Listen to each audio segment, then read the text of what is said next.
At torpedopot.com. I'm with my friend Usman. Is that correct, sir? Yep, Usman. Yep. Usman. And where are you from, sir? I'm from Mount Pocono. Thank you very much. Yeah, Thank you. He's with me, so we're going to take some shots on taking off some of these tomatoes.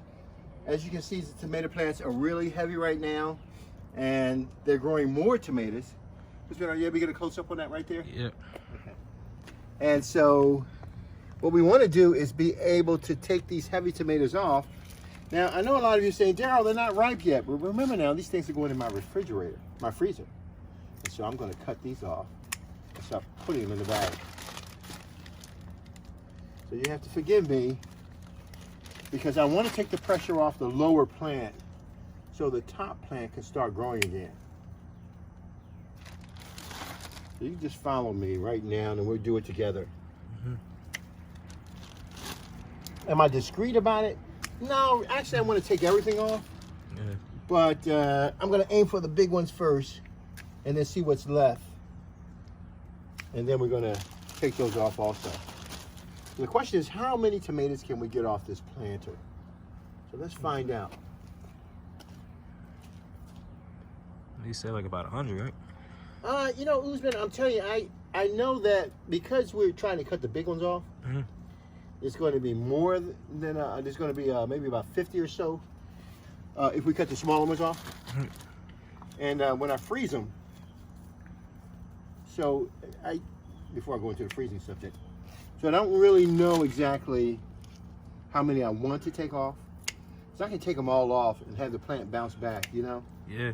But I'm not sure I want to do that. And so let's get that. We'll get it documented here, and then we can see exactly what we're trying to do. So I really want to cut these lower tomatoes off first, so now that people can see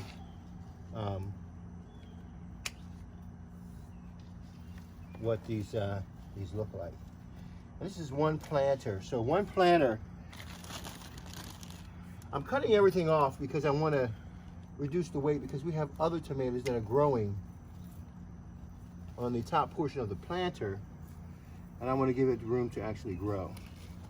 So right now, I'm taking everything off of this thing as much as possible. Now I know I should let them grow. Say, Mr. Addison, let them grow until they get bigger and everything else. But right now, I just want to make sure that these top new tomatoes have the energy to take off and to start growing. And this is the reason why I'm cutting them off of here. Okay, so. Yeah, these yielded really good, man. Man, dude, and this is one planter. This is awesome, dude. This is really awesome. Hope I don't break anything here. Let me see what I see down there. We'll leave these little small ones here. I don't really need this. So now that I have them off, I'm going to recenter the pot. I normally have these sticks here to help me recenter the planter. Now, most of the weight of the tomato plant was at the base of the tomato plants themselves. Weight of the tomatoes at the base of the planters. And as you can see, we have more tomatoes to come. So now that I've clipped this off, I'm going to recenter my plant. So you have to be very careful about snapping your plant off, okay? You don't want to snap your plant off. So I'm going to recenter it. Remember now, if your plant has life on it, the tomatoes are going to grow up in the air anyhow. In other words, let me explain to you. I'm cutting off the tomatoes. This is laying down on the ground. Eventually, if your tomato plant is still growing and has energy, it's eventually going to shoot back up into the air. So it doesn't matter if you let it go down on the ground. This will run out about 10 to 15 feet if you allow it to. But that's not what I want to do. What I'm going to go back and do is that I'm going to start cutting off all the unused branches. Because even though they're collecting a lot of energy from the sun, they have a lot of weight and also blocking tomatoes from getting sunlight. So I'm going to cut back all the branches so that the remaining tomatoes can grow. Now let's count what we've taken off so far. I'm sorry I didn't count it initially, but let's give it a try, see what's going on here. Oh, quite 100, but you know what? That's a good hefty bag right there. Dude, it is a hefty bag, man. I wish I had my scale out here. I could air them out. So, and it's not, we haven't grown them to full potential, you know what I mean? Yeah. So let's take a look at this. 1, 2, 3, 4, 5, 6, 7, 8, 9, 10, 11, 12, 13, 14, 15, 16, 17, 18, 19, 20, 21. So 21 tomatoes off of this planter so far. Remaining tomatoes we have is 1, 2, 3, 4, 5, 6, 7 tomatoes that remain on here out of 21. And the potential tomatoes coming are more than that. So that's why we want to structure this plant so that it can succeed.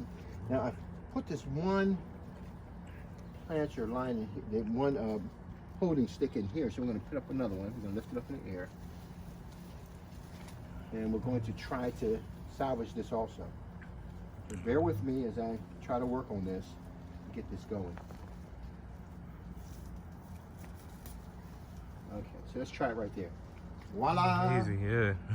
So what's going to happen is that these tomatoes, I'm going to cut these limbs off. These limbs are, we don't need them.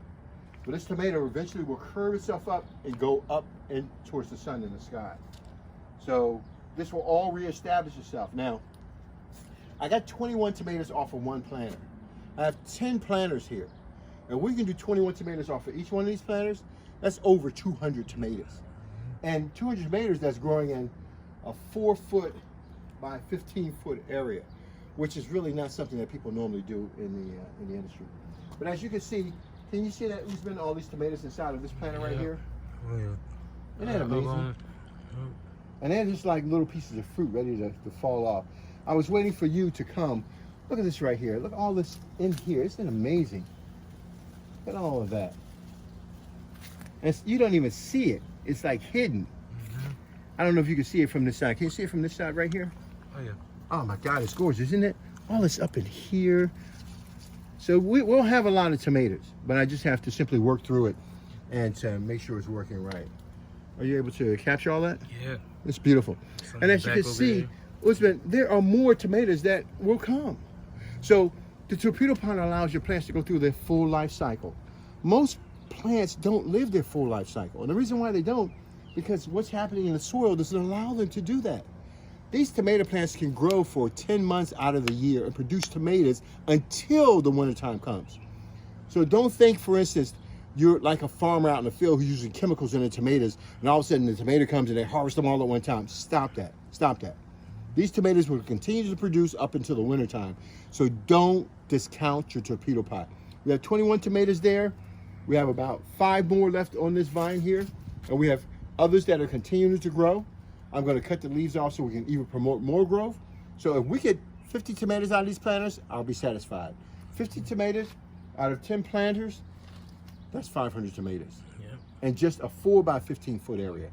Darryl Addison at torpedopot.com. I want to thank Mr. Usman for helping me do this. Thank you for It's been a pleasure meeting him. He drove down to meet me to see exactly what we're doing here at Torpedo Pot. And I'm going to tell you something. This brother's awesome. I love him to death. Talk to you guys later. Darryl Addison, torpedopot.com. Talk to you later. Bye-bye.